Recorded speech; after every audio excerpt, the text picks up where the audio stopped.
আজকে অনেক দিন পর হাতে নিয়েছি রং তুলি, আর কিছু রং করব না, কিছু আঁকিবুকি করব না, তা কখনো হয়? তো আজকে আমি বসে গেছি আমাদের বদ্রি পাখির এই ভাঁড়গুলোকে রং করার জন্য। এগুলো নোংরা হয়েছিল, তো আমার কর্তামশাই পরিষ্কার করে বলছে এগুলোতেও আলকাতরা মেরে দেবো। আমি বললাম সে কি কথা, এর মধ্যে আলকাতরা? একদমই না, তুমি এগুলো আমার ছাড়ো, আমাকে দেখো আমি কি বানাই।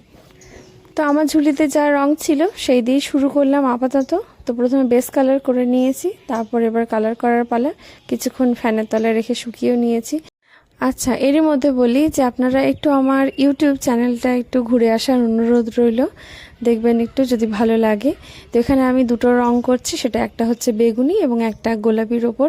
তো আমার কর্তামশাই বাড়ি ফিরে তো ওর ভীষণই ভালো লেগেছে। ও ভাবতে পারিনি যে আমি এরকম রং করব এতক্ষণ বসে বসে।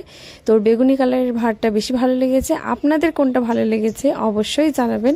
এর পার্ট 2 ভিডিওতে আরও দুটো ভাঁড় রং করা আপনাদের দেখাবো, তো অবশ্যই দেখবেন।